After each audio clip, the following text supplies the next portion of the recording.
So hi guys, welcome back to my channel, welcome back to another video. I know it's a bit odd seeing me doing a sit down video for a tutorial, but yes, this video today we are going to be drafting different kinds of patterns for cowl neck. I know there are so many methods. I know you know there are so many methods of making cowl neck, and in this one video I'm just going to be giving like different representation. I'm going to be doing different drafting on how to achieve a cowl neck, different types. I'll be doing at least up to 4 different types of cowl neck drafting, and I would show you what it would look like on a fabric as well. So now this one I'm wearing is a type of cowl neck. This one has like a light cowl neck effect. We're also going to be drafting this exact one as well as some other ones, and then I'll be showing you the kind of fabric that is best for like cowl neck effect to give you that, you know, now. So if it's something you're interested in, you want to see the different ways to draft a cowl neck style, keep watching this video, don't go anywhere, and share the video to whoever you feel like it may be helpful to. And if you're new on this channel, welcome. If you're just seeing my face for the first time or my tutorial for the first time, then you want to hit that subscribe button and stick around for wonderful sewing tutorials, especially for beginners. So see you in the actual video. So we're going to be doing 4 different methods of drafting a cowl neck, and I would show you what the result is going to look like on an actual fabric.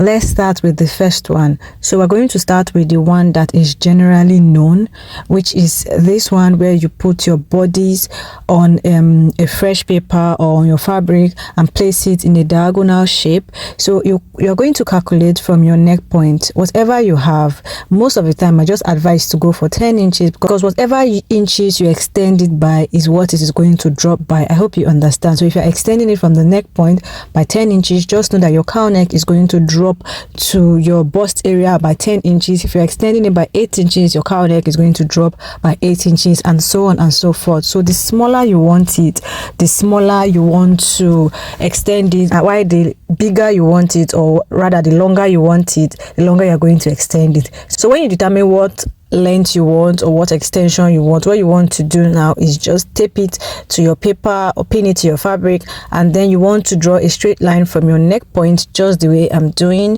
to the edge of the paper. Make sure you look and see exactly the way I place my paper so you don't make a mistake. You can actually do this exactly on your fabric, but I want to do it on the paper so you just get a clear representation. After drawing a straight line from the neck point, you just want to trace the other part, the shoulder and the body area. And that is it for this first drafting. This is like the easiest. I think this is the easiest cowl neck drafting people know, and this is most people's favorite, but different patterns or different methods would actually give you different results. So this one will kind of make the cowl neck more deep. So if you want it to not be so deep at the neck area, you can opt for other methods. Now after you finish drafting, you want to label the shoulder part and you want to label the neck part, because it can get very confusing if you're using pattern to draft like the cowl neck. So this is our cowl neck one. Let's move to the second one. For this second one is more like a slash and spread method, but we're going to be slashing just one place. This one is also a popular method.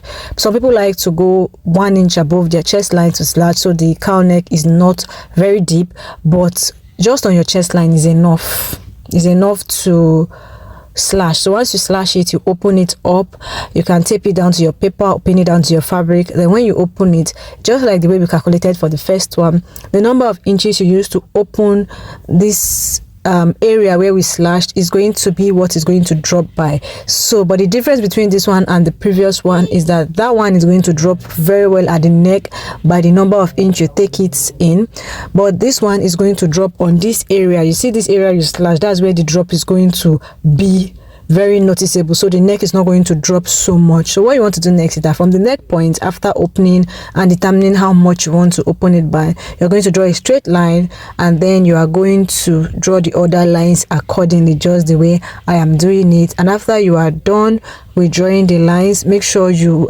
trace out the bodies to your paper or to your fabric, and then you go ahead and cut. So after cutting, just like you did for the previous one, you are going to label where your shoulder is, and you're going to label your neckline, because like I said before, cowl neck patterns can be confusing. So this is our cowl neck pattern 2.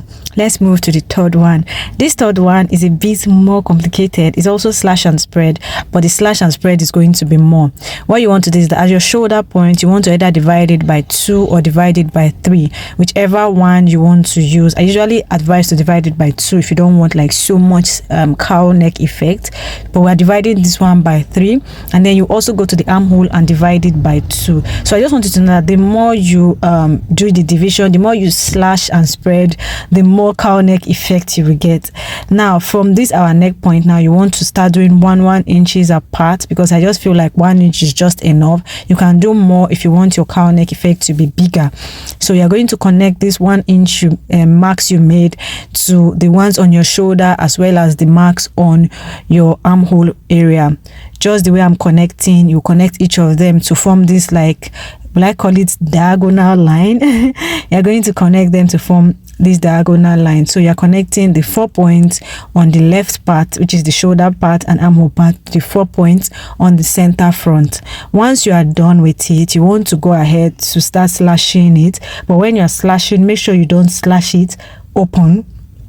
You're just going to slash it and leave it to a point where you can open it up, just like we did for the previous one.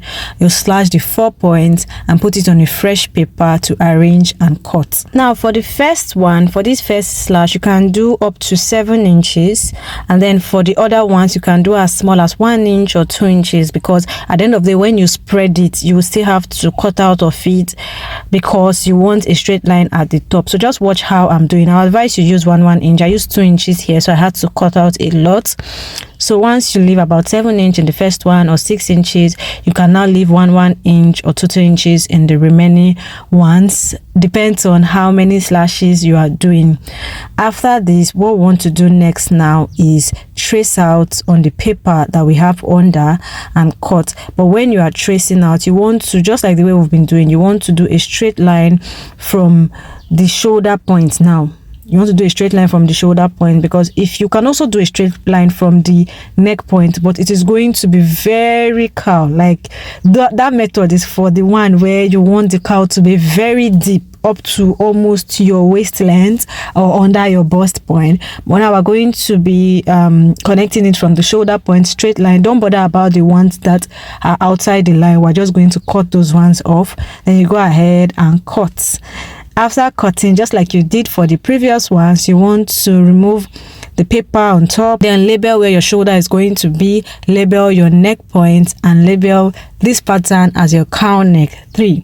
So we're going to move on to the fourth and last method we are going to be doing. For this one, it is going to be like an off shoulder type. So it's a half length, like a tube dress. So I'm going to remove half of the armhole part as the off shoulder. I divided the armhole into 2, draw a straight line and remove the upper part. Then we're going to add an extension. Just watch what I'm doing. I'm going to add an extension paper and then increase the shoulder of the previous pattern. So this pattern already has 6.5 inches shoulder. You want to add about 3 inches to it. So that 3 inches is what is going to give us our cowl neck. If you want your cowl neck to be more, you're going to add more inches.